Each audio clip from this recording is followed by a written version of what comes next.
Bonjour à tous, je vais vous parler aujourd'hui du Vivo PC VM62 dans le cadre du projet collaboratif TRND avec Asus. Donc le VM62 a un système d'exploitation d'origine en Windows 8, upgradable en Windows 10, ce que j'ai fait avec ce matériel.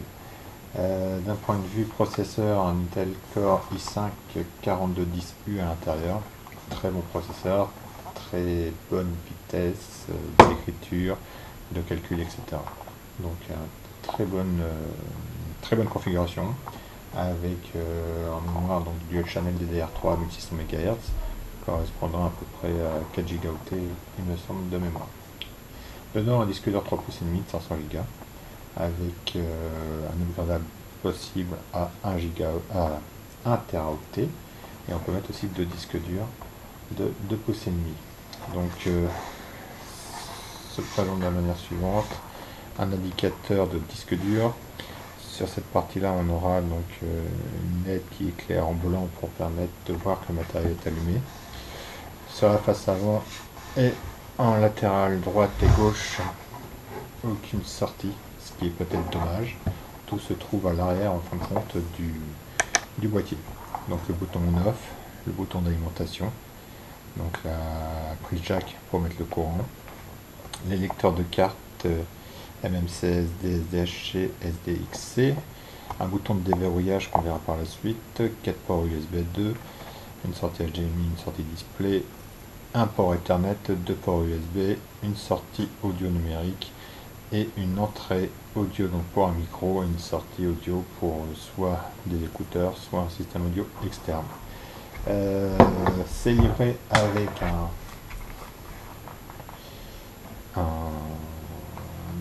alimentation tout simple, très léger. Donc tout le système est très modulable, donc il permet aussi de voyager d'un bureau au salon ou même chez des amis. Alors petite rectification, c'est 4 ports USB 3, donc en bleu c'est 4 ports USB 3 et 2 ports USB 2. Voilà. Si vous avez besoin d'upgrader le disque dur, très simple, il suffit de déverrouiller dans la partie arrière le système, de glisser le plateau supérieur et vous accédez au disque dur. Pour sortir le système disque dur, on pousse vers l'arrière et on l'extrait. Donc dans le boîtier vous avez le disque dur, il suffit d'enlever les différentes vis pour pouvoir ajouter ou pas un autre disque dur. Si jamais vous avez besoin de upgrader vos mémoires, petite vis à enlever et à partir de là vous accédez aux barrettes mémoire.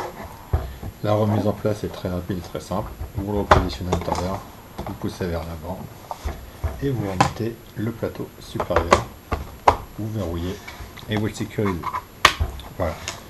Donc ça nécessite d'avoir un clavier externe avec la souris bien sûr. Je ne peux que vous conseiller les dongles USB et ça permettra d'utiliser votre clavier sans fil, donc d'en libérer quelques-uns. Pour ma part, je fonctionnera en mode Ethernet. J'ai la possibilité de le faire ici. Comme vous pouvez le voir, rien de compliqué à brancher l'ensemble des accessoires. Sur mon moniteur, j'ai pas de sortie HDMI, donc je suis en DVI.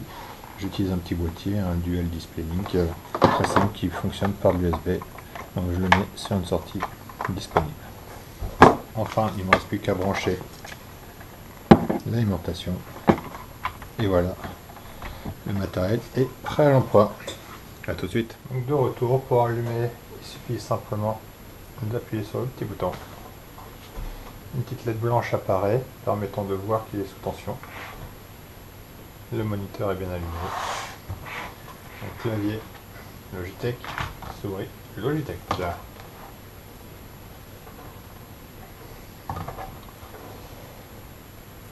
Le système est opérationnel, il ne me reste plus qu'à déverrouiller l'ensemble.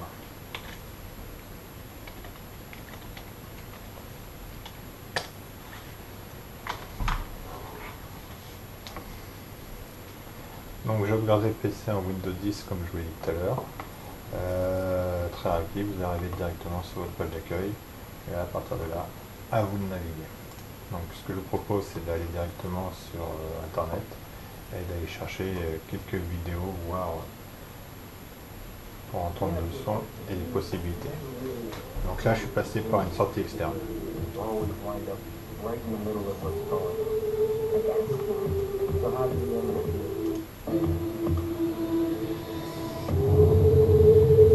si je passe en plein écran,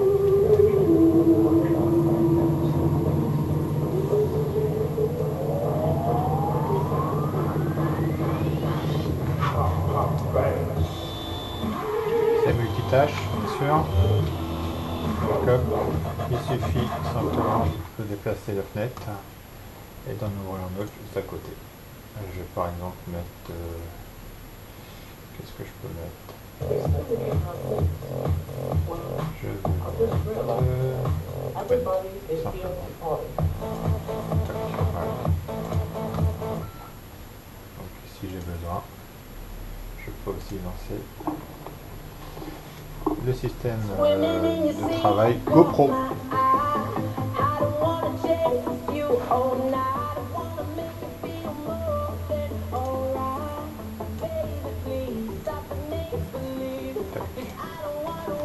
Voilà, à partir de là, il ne me reste plus qu'à travailler directement.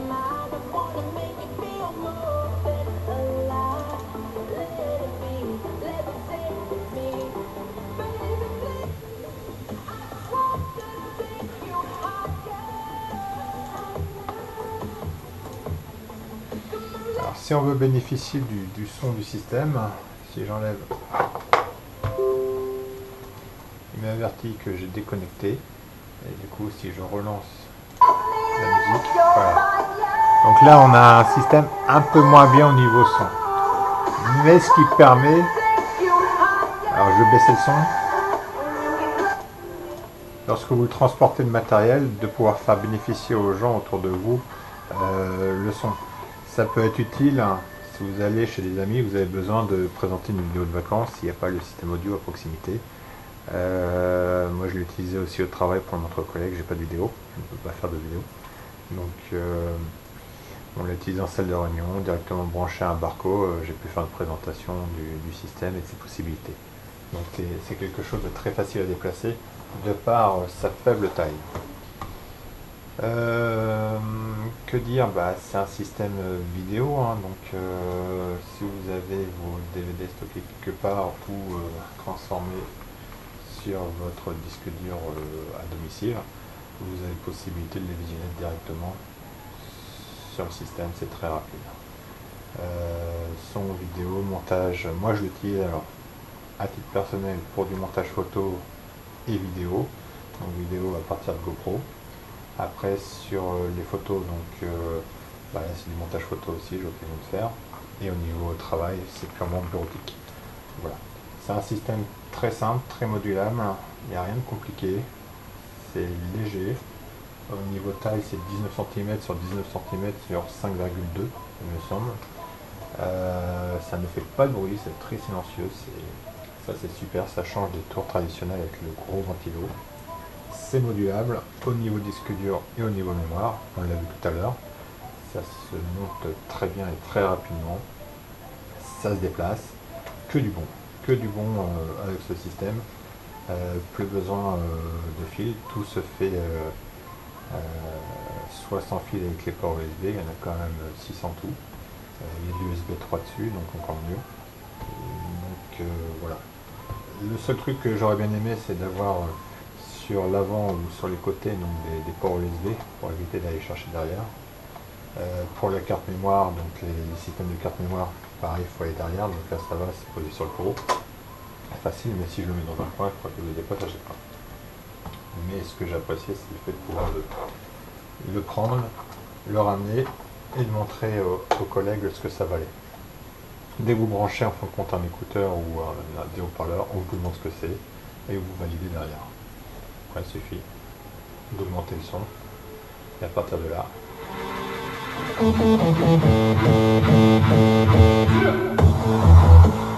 voilà. Donc son très bon, vidéo très bon, vitesse de processeur, mémoire, aucun souci pendant toute ma phase de test, donc un très bon matériel. Alors j'hésitais avant, J'étais vraiment très pro pour les tours. Maintenant, j'hésite de plus en plus. Ma tour commence à se faire vieille. Je pense que je vais passer au mini PC par rapport à l'utilisation que j'en ai aujourd'hui.